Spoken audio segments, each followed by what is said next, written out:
여러분, 조선 역사에서 가장 많이 오해받은 왕이 누구냐고 물으면 아마 열의 아홉은 이 이름을 떠올릴 겁니다. 그건 바로 연산군 폭군 중의 폭군, 조선 최악의 왕. 드라마나 영화에서 그는 늘 눈을 부릅뜨고 끌어내 목을 베라를 외치는 캐릭터로 등장하죠. 그런데 오늘 저는 여러분께 조금 불편한 질문을 하나 던지려 합니다. 우리가 알고 있는 연산군, 정말 그게 전부일까요? 혹시 우리는 승자들이 써내려간 역사를 그대로 믿어온 건 아닐까요? 역사는 항상 이긴 사람의 목소리로 기록됩니다. 그리고 진 사람의 이야기는 때로 과장되고 때로는 왜곡되기도 하죠. 이 점을 염두에 두고 오늘 이야기를 들어주세요. 지금부터 연산군이라는 인물을 처음부터 다시 들여다보겠습니다. 그가 태어난 순간부터 세자로 성장하던 시간을 지나 왕위에 오르고 권력의 점점에서 추락하던 그날까지. 이 이야기를 천천히 따라오시다 보면 어느 순간 이런 생각이 드실 겁니다. 아, 연산군이라는 사람이 그냥 미치광이 폭군이 아니었구나. 그를 그렇게 만든 무언가가 있었구나. 자, 그럼 이야기를 시작해 볼게요. 연산군. 그 이름 세 글자를 제대로 이해하기 위해서는 먼저 그가 어떤 세상에서 태어났고 어떤 상처를 안고 자랐는지를 알아야 합니다. 왕이라는 자리가 인간을 어떻게 바꾸는지, 그리고 권력이 상처와 만났을 때 어떤 폭풍이 만들어지는지. 이 이야기가 끝날 때쯤 여러분은 연산군이라는 이름을 이전과는 조금 다른 눈으로 보게 될 것입니다. 1476년 조선 9대왕 성종과 숙의 윤씨 사이에서 한 아이가 태어났습니다. 훗날 연산군이 되는 이 아이의 탄생은 왕실 입장에서 더없이 반가운 경사였어요. 왕비의 몸에서 태어난 적장자, 즉 첫째 아들이었으니까요. 조선에서 적장자는 특별한 의미를 가집니다. 왕위 계승의 원칙이 걸려있는 자리니까요. 왕실은 잔치를 열었고 조정은 세자 채봉을 준비했습니다. 모든 것이 순탄하게 시작되는 것처럼 보였어요. 그런데 이 아이의 운명은 태어난 지 얼마 지나지 않아 서서히, 그러나 돌이킬 수 없는 방향으로 비틀리기 시작합니다. 어머니 윤 씨가 왕비 자리에서 쫓겨난 것입니다. 도대체 무슨 일이 있었던 걸까요? 윤 씨는 성격이 매우 강하고 직선적인 여성이었어요. 왕실이라는 공간은 참고 인내하는 법을 알아야 살아남을 수 있는 곳인데 윤 씨는 그게 잘 안 됐던 것 같습니다. 왕의 후궁들과 심하게 갈등을 빚었고 결정적으로 성종의 얼굴에 손톱 자국을 남겼다는 기록이 있습니다. 왕의 얼굴에 상처를 낸다는 것은 당시 기준으로 절대 용납될 수 없는 일이었어요. 왕은 단순한 남편이 아니라 하늘 아래 가장 높은 존재였으니까요. 신하들과 대비의 반대도 있었지만 결국 윤 씨는 왕비 자리에서 내쫓겼고 1482년에는 사약을 받고 세상을 떠났습니다. 연산군의 나이 겨우 7살 때였어요. 왕실 안에서 일어난 이 비극은 철저히 비밀에 붙여졌습니다. 윤 씨가 마지막으로 사약을 받을 때 왕실에서는 그 광경을 아무도 알지 못하게 했어요.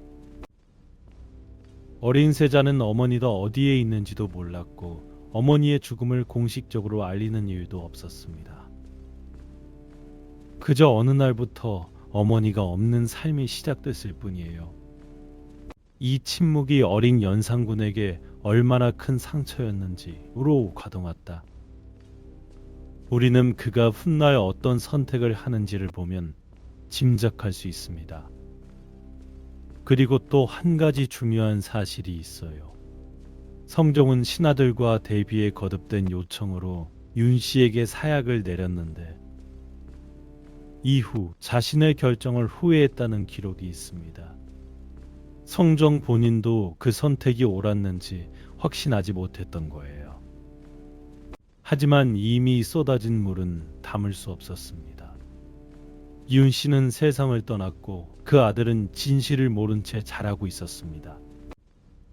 7살, 그 어린 나이에 어머니를 잃은 것도 모자라 어머니가 어떻게 죽었는지조차 아무도 알려주지 않았습니다.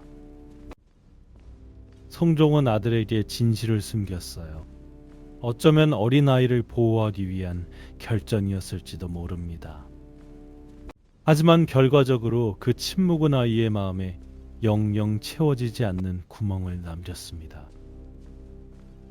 성종은 후금인 정현 왕후를 새 왕비로 삼았고 연산군은 계모 밑에서 자랐습니다. 겉으로 보기에 불편함이 없는 왕세자의 삶이었지만 아이의 마음속에는 설명할 수 없는 공허함이 있었을 거예요. 어머니는 어디 갔을까? 왜 아무도 얘기해 주지 않을까? 왜 나는 이 질문을 해서는 안 될 것 같은 느낌이 드는 걸까? 어린 연산군은 그 물음들을 가슴속에 꾹꾹 눌려 담으며 자랐을 겁니다. 세자 시절의 연산군은 결코 어리석거나 방탕한 인물이 아니었어요.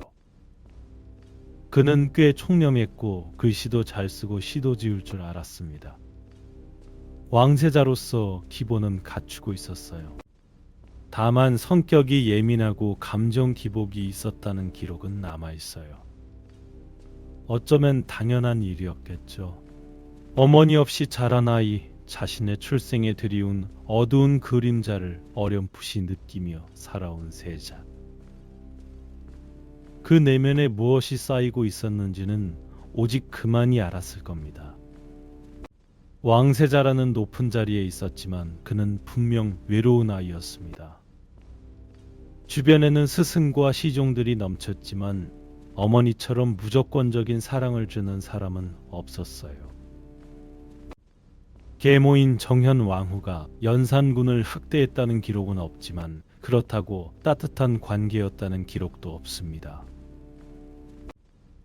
연산군은 그렇게 차갑고 격식으로 가득한 왕실에서 마음속 깊은 곳에 커다란 물음표를 품은 채 자라났습니다. 그 물음표는 오랜 세월이 지나도록 아무도 채워주지 않았어요. 그런데 물음표에는 이상한 힘이 있어요. 채워지지 않으면 채워지지 않을수록 더 커지고 더 강해집니다. 연산군의 경우가 그랬습니다. 어머니에 대한 궁금증, 어머니의 죽음에 대한 의문. 그것이 왕위에 오르고 나서도 심지어 권력의 정점에 서고 나서도 그의 마음 한켠에 남아 있었어요. 1494년 성종이 세상을 떠났습니다. 연산군은 19의 나이에 왕위에 올랐어요. 그리고 즉위 초반 그는 실제로 꽤 괜찮은 왕이었습니다. 이 말이 의외로 들리나요? 하지만 이건 사실이에요. 연산군은 즉위 후 몇 년간 나름대로 국정을 성실하게 챙겼습니다. 경연에 참석하고 신하들과 정치를 논했으며 민생 문제에 관심을 보이는 발음도 실록에 기록돼 있어요. 모든 걸 탕진하고 놀기만 한 왕이었다는 흔한 이미지와는 다르게 초반의 연산군은 조선의 왕으로서 제 역할을 하려 노력했습니다. 물론 신하들과 충돌하기는 했어요. 이 부분을 이해하려면 당시 조선의 분위기를 알아야 합니다. 성종시대에 크게 성장한 살인파 신하들은 왕에게도 거침없이 쓴소리를 했어요. 경연 자리에서 왕의 행동 하나하나를 지적하고 왕이 음악을 즐기면 성군은 그런 것에 빠지지 않습니다. 라고 훈계하고 왕이 사냥을 나가면 백성을 생각하소서라며 막아섰죠. 연산군 입장에서 이게 어떻게 느껴졌을까요? 나는 왕인데. 내가 밥을 먹을 때도, 음악을 들을 때도, 무언가를 결정할 때도 신하들이 와서 훈계를 한다. 이 답답함이 어느 정도였을지 한번 상상해 보세요. 조선의 왕은 절대 권력자처럼 보이지만 실제로는 신하들의 견제와 유교적 규범에 촘촘하게 묶여 있었어요. 그래도 이 시기의 연산군은 분노를 속으로 사기며 왕의 도리를 지키려 했습니다. 그는 사냥도 좋아하고 음악도 즐겼지만 그것이 정사를 방해할 정도는 아니었어요. 오히려 기록을 보면 이 시기 연산군은 어떤 왕이 진정한 성군인지를 고민했다는 흔적도 있습니다. 그에게도 잘하고 싶다는 마음이 있었던 것입니다. 그 마음이 어느 순간 무너지는 과정을 우리는 앞으로 보게 됩니다. 사실 주기 초반의 연산군을 보면 만약 그가 어머니의 죽음과 관련한 진실을 끝까지 몰랐더라면 어떻게 됐을까 하는 생각도 듭니다. 신하들과의 갈등은 있었어도 초기에 그는 폭군이 되기 위한 경로를 걷고 있지 않았어요. 운명의 분기점은 그 진실을 알게 된 순간이었습니다. 그런데 1498년 역사의 물줄기를 바꾼 사건이 터집니다. 무오사와 조선은 역사를 매우 꼼꼼하게 기록하는 나라였습니다. 사관이라는 직책의 관리들이 매일 왕의 언행과 조정의 일들을 기록했고 그것이 나중에 실록이 되는 사초예요. 이 사초는 왕도 함부로 볼 수 없는 신성한 기록이었습니다. 그런데 사관 김일손이 쓴 사초 안에 심각한 문제가 있었어요. 세조가 단종을 죽인 것을 강하게 비판하는 글이 포함되어 있었던 겁니다. 세조는 연산군의 증조 할아버지예요. 왕실 입장에서 이건 절대 용납할 수 없는 도발이었습니다. 연산군은 이 사건을 계기로 자신을 비판해온 살인파 신하들을 대거 숙청했어요. 죽이고 귀양 보내고 관직을 빼앗았습니다. 이미 죽은 사람의 무덤을 파헤치는 부관 참시까지 행해졌어요. 여기까지는 권력자의 논리로 어느 정도 이해할 수 있는 범위였습니다. 왕권에 도전하는 세력을 제거한다는 것, 이건 조선 역사에서 반복된 일이었으니까요. 잔인하긴 하지만 전례가 없던 일은 아니었습니다. 하지만 연산군의 내면에서는 이미 무언가가 달라지고 있었어요. 참을 수 있는 한계가 서서히 무너지고 있었습니다. 무오사화를 통해 연산군은 한 가지를 분명히 깨달았어요. 자신이 왕이라는 것, 그리고 왕의 명령에 거스를 수 있는 자는 없다는 것을. 한 번 폭력을 쓰고 나면 다음에 더 큰 폭력을 쓰는 것이 쉬워집니다.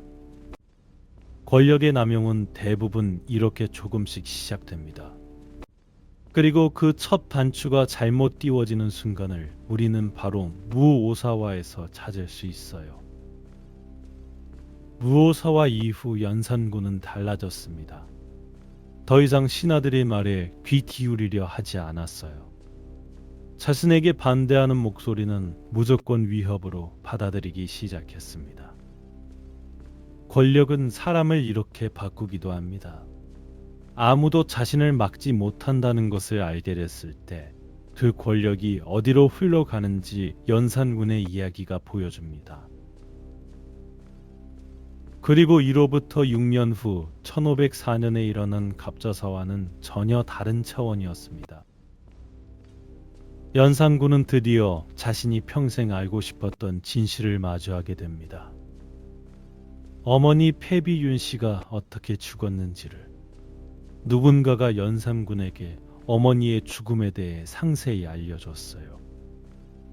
어머니가 사약을 받은 것, 그 사약을 내리는데 찬성하거나 방조한 신하들이 누구였는지를.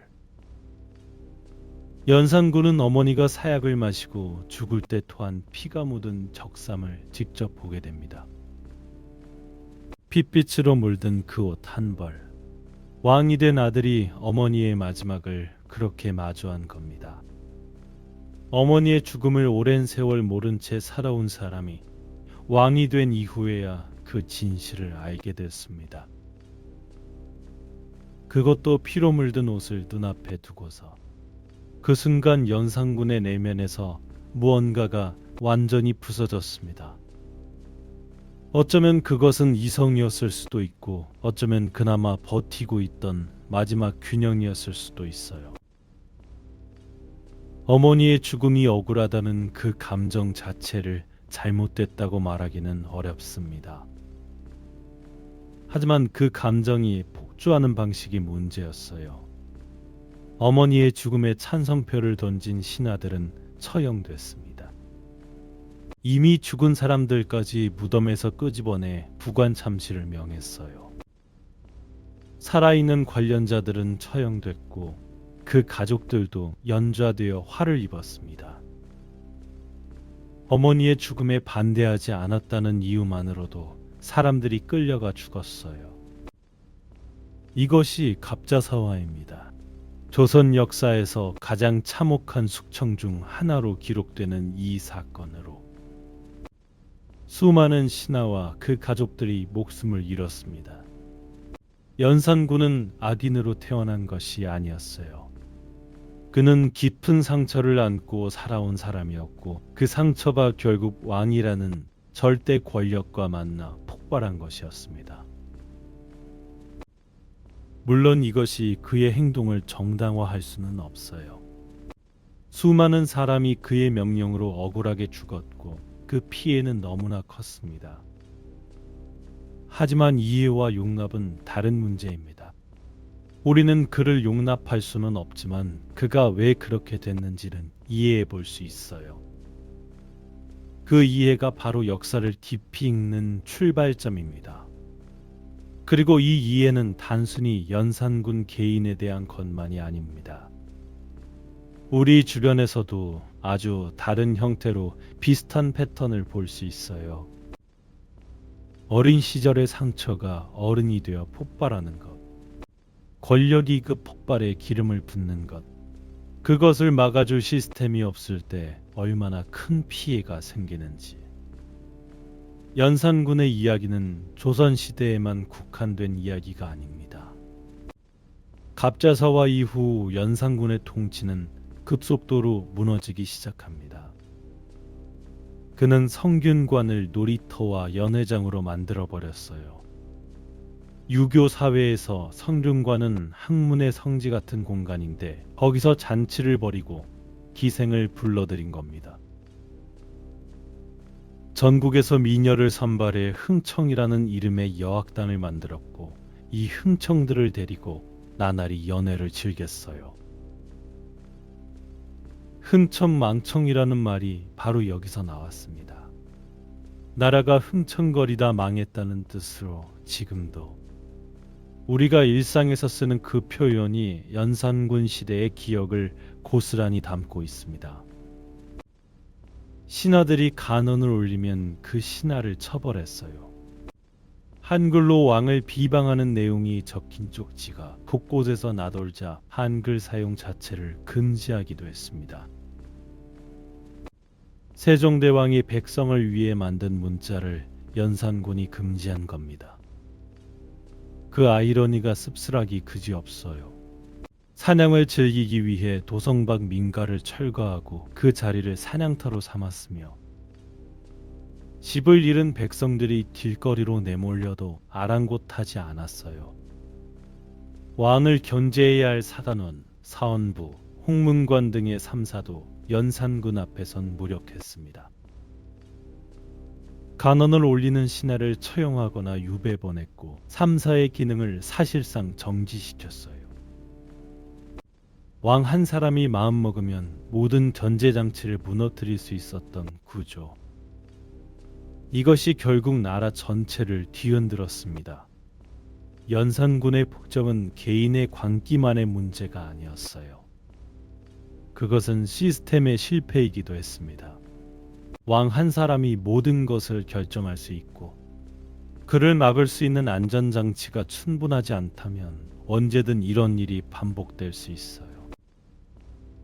조선은 중종반정 이후 이 문제를 보완하려 했지만 그게 완전히 해결됐는지는 이후의 역사가 다시 증명합니다. 중종시대 살인파는 다시 조정에 복귀했습니다. 하지만 그게 끝이 아니었어요. 기묘사화, 을사사화가 잇따라 일어났고 조선의 사화는 계속됐습니다. 시스템의 취약함을 반정 하나로 고칠 수는 없었던 거예요. 연산군이 남긴 교훈은 단순히 폭군 하나의 퇴장이 아니라 나라의 구조 자체를 돌아보게 만드는 사건이었습니다. 그리고 1506년 반정이 일어납니다. 중종반정, 박원종, 서미연, 유순정 등이 군사를 일으켜 연산군을 몰아내고 이복 동생 진성대군을 왕위에 앉혔어요. 연산군은 강화도 교동으로 유배됐고 그의 겨울 유배지에서 쓸쓸히 세상을 떠났습니다. 나이 31였어요. 왕이었던 사람이 유배지에서 홀로 눈을 감은 겁니다. 그 외로운 마지막이 어떤 것이었을지 우리는 가늠하기 어렵습니다. 반정을 일으킨 사람들이 누구였냐는 점도 짚어봐야 합니다. 박원종을 비롯한 반정 공신들은 연산군에게 피해를 입은 사람들이기도 했지만 동시에 자신들의 권력을 지키고 더 틔우려는 목적도 분명히 있었습니다. 반정이 성공하면 공신이 되고 세왕의 최측근이 되는 거니까요. 이건 50여 년 전 개유정난과 구조적으로 놀랍도록 닮아 있습니다. 그리고 새 왕조의 공식 역사는 누가 쓸까요? 반정이 성공한 사람들이 씁니다. 연산군에 대한 기록은 반정 세력의 시각이 반영된 채로 쓰였을 가능성이 있어요. 실록이 거짓이라는 게 아닙니다. 하지만 역사란 항상 기록한 사람의 관점을 담는다는 것, 이 점을 잊어서는 안 됩니다. 승자의 패는 언제나 패자를 더 어둡게 그리는 경향이 있으니까요. 연산군의 이야기에서 우리가 주목해야 할 또 하나의 사실이 있어요. 연산군이 쫓겨난 뒤 그의 치모도 격화됐습니다. 왕이었음에도 불구하고 묘호나 시호를 받지 못하고 그냥 연산군이라고 불리게 됐어요. 이것 자체가 반정 세력이 그를 어떻게 기록하고 싶었는지를 보여줍니다. 정당한 왕이 아니라 쫓겨난 군주, 역사에 오점을 남긴 존재로 규정해버린 거예요. 그러면 우리는 어떻게 연산군을 기억해야 할까요? 폭군이라는 사실은 부정할 수 없어요. 하지만 동시에 그가 어떤 환경에서 자랐고 어떤 진실이 그를 무너뜨렸는지도 기억해야 합니다. 역사를 입체적으로 보는 것, 그것이 단순히 사실을 암기하는 것과 다른 역사 공부입니다. 그렇다면 연산군은 진짜 폭군이었을까요? 아니면 억울하게 과장된 인물이었을까요? 솔직히 말씀드리겠습니다. 이 질문에는 하나의 단순한 답이 없어요.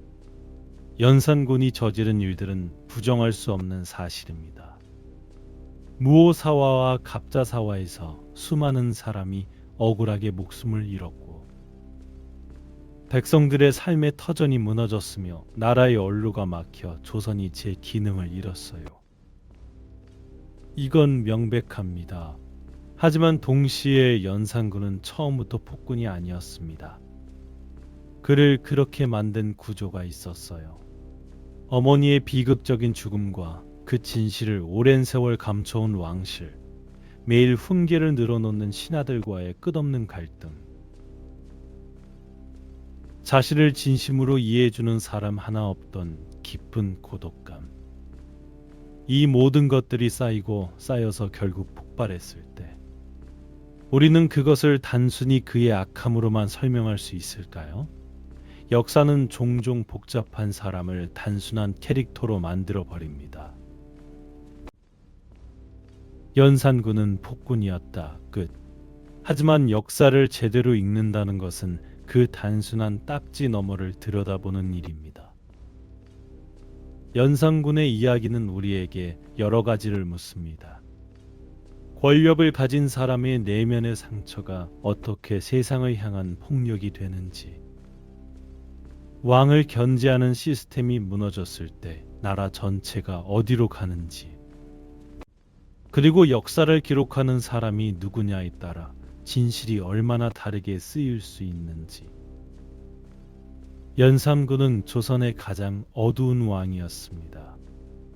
하지만 그는 동시에 가장 비극적인 왕이기도 했어요. 피로 물든 어머니의 저고리를 손에 쥐고서야 진실을 알게 된 아들. 그 아들이 왕이라는 무소불위의 권력을 가졌을 때 어떤 일이 벌어지는지 우리는 역사를 통해 그 답을 알고 있습니다. 역사가 우리에게 가르쳐 주는 것은 선인과 악인의 구분이 아닙니다.